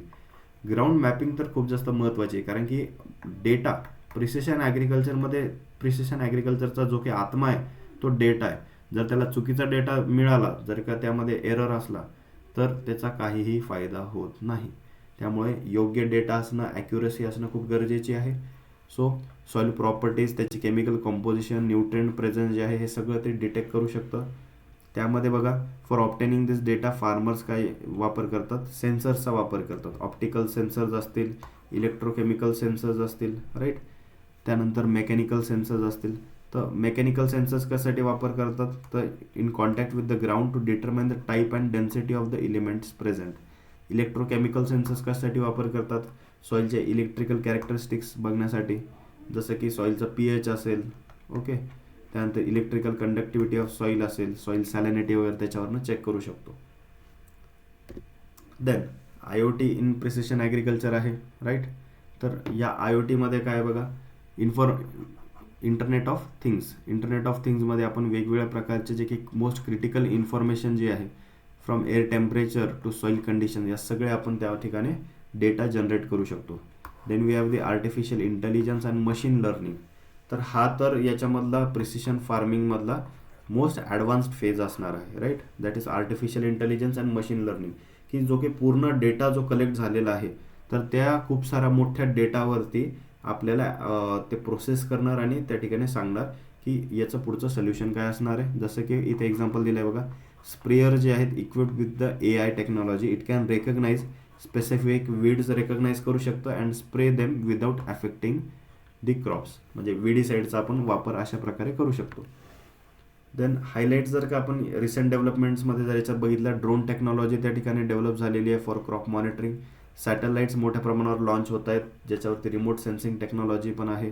त्यासोबत इंटरनेट ऑफ थिंग्स जे आहेत, सेन्सर जे आहेत ते येत आहेत, आणि आर्टिफिशियल इंटेलिजन्स जे आहेत फॉर डिसिजन मेकिंग. त्यासोबत स्मार्ट इरिगेशन सिस्टम्स पण आता जैन इरिगेशन सारखे कंपनीज लॉन्च करत आहेत. मोबाईल ॲप्स तर आता तर ढिगाणे झालेत, राईट. खूप सारे झालेले आहेत जे तुम्हाला वेगवेगळ्या प्रकारे इन्फो देतात. त्यासोबत व्हेरिएबल रेट टेक्नॉलॉजी आहे. गव्हर्नमेंटच्या सपोर्ट स्कीम्स त्या ठिकाणी आहेत, जसं की PM किसान स्कीम आहे, नाम आहे, right. These are promoting digital solutions देतात, फायनान्शियल सपोर्ट देतात आणि ॲक्सेस देतात फॉर दी मार्केट. आणि या शेवटी या सगळ्यांचा फोकस कशावरती आहे, तर फॉर सस्टेनेबल प्रोडक्शन प्रॅक्टिसेस. यामधले काही इश्यूज पण आहेत, ठीक आहे. प्रत्येक गोष्ट काय आहे, सगळं हिरवगारच नसतं, काही काही त्या ठिकाणी डेंजर झोन पण आहेत प्रत्येक कन्सेप्टमधले. तर पहिला याचा आहे हाय इनिशियल कॉस्ट. खूप जास्त इक्विपमेंट जे आहे ते महाग असू शकतं. डेटा मॅनेजमेंट अँड इंटिग्रेशन त्या ठिकाणी थोडं किचकट आहे, मोठ्या प्रमाणावर डेटा जनरेट होतो. टेक्निकल स्किल्सची इथे रिक्वायरमेंट आहे. आपल्याकडे शेतकरी बघितले तर अडाणी आहेत, कमी शिकलेले आहेत, राईट. त्यामुळे याला खूप जास्त प्रोफेशनल नॉलेजची गरज आहे. जसं की इंजिनिअरिंगचं असेल, कमीत कमी ते तरी असणं गरजेचं आहे. कमीत कमी ग्रॅज्युएट असणं गरजेचं आहे ॲग्रिकल्चरमध्ये, जे की सध्या आपल्याकडे अवेलेबल नाही, राईट. त्यामुळे टेक्निकल स्किल्स खूप गरजेचे आहेत. कनेक्टिव्हिटीचा इश्यूज त्या ठिकाणी ग्रामीण भागामध्ये येतं, इंटरनेट कनेक्टिव्हिटी. आता जिओवरती पण बघितलं तर पहिले जेव्हा जिओ फ्रीमध्ये यायचं त्यावेळेस चांगलं इंटरनेट द्यायचं असं वाटतंय. आता अशामध्ये आता पैसे देऊन पण बऱ्याचदा त्याचे पण अडचणी येतात. ते पण मध्ये मध्ये काही काही एरियाजमध्ये फेलियर दाखवतं, ग्रामीण भागात चालत नाही. स्केलेबिलिटी जर का बघितली तर त्यामध्ये प्रिसिजन फार्मिंगच्या प्रॅक्टिसेस जे आहेत on a small farm that may be possible, but ते स्केलिंग या टेक्नॉलॉजीची जी आहे लार्जर ऑपरेशनसाठी ही कॉम्प्लेक्स असू शकते. देन ॲक्सेस टू टेक्नॉलॉजी जे आहे तर ते खूप अवघड आहे महागडी टेक्नॉलॉजी असल्यामुळे. ड्रॉबॅक्स याच्यामध्ये बघा, तेच पुन्हा हाय कॉस्ट आहे, lack of technical expertise, knowledge, right. Not applicable or difficult किंवा कॉस्टली आहे फॉर स्मॉल फार्म होल्डिंग्स. जे मी तुम्हाला सांगितलं होतं 70%पेक्षा जास्त जे आपले शेतकरी आहेत त्यांच्याकडं 5 एकरपेक्षा कमी शेती आहे. तर अशा शेतकऱ्यांना ते परवडेल का घेणं, तर हा इंडियासाठी मोठा क्वेश्चन आहे. ओके. तो हेट्रोजिनिटी आहे ऑफ क्रॉपिंग सिस्टम्स आणि मार्केटमध्ये पण इम्परफेक्शन जे आहेत आपल्याला वेळोवेळी दिसून आलेले आहेत. Okay. So I think that will be all for today for this introductory lecture of this precision agriculture. आवडलं, काहीतरी नवीन नवीन ऐकायला भेटलंय, रोजपेक्षा काहीतरी छान आहे, नवीन टॉपिक आहे. तर आपण याच्यामध्ये हा थोडा इंट्रोडक्टरी लेक्चर घेतला आपण. कन्सेप्च्युअली मी तुम्हाला सांगितलं आहे, नसेल कळालं पुन्हा एकदा तो व्हिडिओ थोडा स्लो व्यवस्थित करून बघा, कळून जाईल तुम्हाला. एवढं काही अवघड नाही आहे. ठीक आहे. आणि तरी कोणाला काही अडचण आली तर माझा कॉन्टॅक्ट नंबर दिलेला आहे, तुम्ही त्या ठिकाणी मला कॉल करू शकता. Okay, so thank you, bye bye.